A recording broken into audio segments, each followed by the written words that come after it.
We're here for each other. God sent you certain people in this world, in this life, to work with and to love. And there's just no getting around it. Sometimes we think we're going to choose this person, we're going to choose that person. I mean, we do have free will, but we're sent to people. You call it karma, you could call it personal growth. But everything in this world is kind of laid out so that we grow or have the opportunity to grow at the next level. Sometimes we do it the quick way, sometimes we do it the slow way because we resist and we fight. But this is not really meant to be a world of struggle. It's meant to be a world of perspective and allowing. And let me explain that. So they say a miracle is just a move to a higher perspective. I mean, you could be troubled by something your whole life and then one day it just doesn't bother you anymore. Like sometimes that happens with addictions. People just lose their craving. And the art of allowing really means that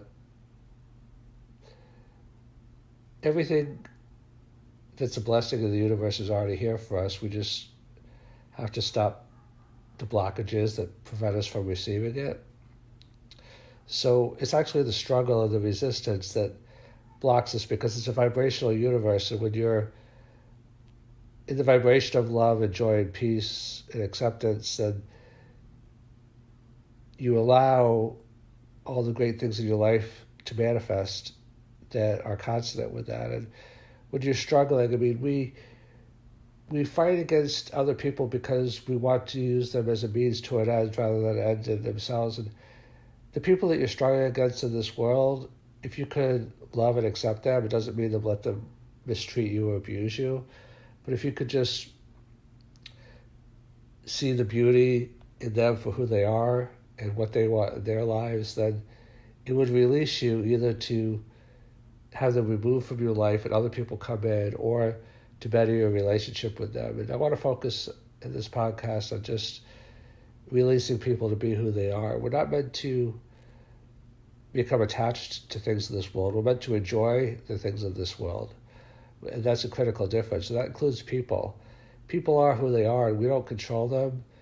We only, at times, attempt to control them. But we have to realize that everything in our world is a gift, including the people that come into it. And if we could give people a space and a gap to be who they are, then we may not immediately get what we want from them, but we create the conditions. It's kind of like when you plant a seed that it doesn't grow right away, but if you nurture it and give it sunlight, water, and nutrients, that it has the potential to grow. It still may not grow because it's a deformed seed or because of, 1,001 other reasons, but we're meant to be here for each other. We're meant to be more patient, not to have disposable relationships. We're meant to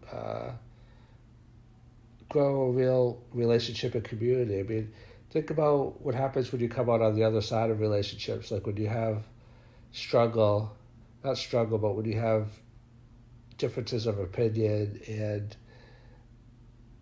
more difficult times, then you see it through. It doesn't mean that some relationships don't end. Some relationships do end naturally. Like they say, some people are in our life for a reason, some people are in our life for a season. Some people are in our life for a reason, some for a season, and some for many seasons, and some for possibly a lifetime. But we can't be so quick to think that we're smarter than other people, and that we're smarter than God, and that we could just dispose this and dispose that. If we're quick to dispose other people, then other people, if we get into transactional relationships, then as opposed to honoring relationships where we honor the spirit and integrity of each other, then we're limiting ourselves, because you can't get to the top just based upon transactional relationships. You can't just transact your way. It's kind of like saying you can't cut your way to prosperity. You have to actually have trust. Stephen Covey wrote the book, The Speed of Trust, that when you honor other people and you honor your relationships with them, and sometimes give people space to turn away from you for a time, to be who they are, when you actually care about people, independent of what they could do for you. They say that integrity is doing the right thing when nobody is watching. Love is caring about people even when they don't care about you. And I know that sounds like being a sucker, but there's a fine line. You don't want to let people abuse you because you do have to love yourself, but you do want to create a space where they can turn away from you if they choose to for a time or for forever, because you honor them even as an important entity and a creature of God, even apart from yourself. It says, if you love something, let it free, set it free. If it comes back to you, it's yours. If it wasn't, it never was. I mean, some people poo-poo that as kind of like a naive type of thing, but it's really a beautiful thing because it means that you're not so crass, you're not so insecure that you have to like just grab and take and claw your way through the world. You actually can step back and accept the beauty of it.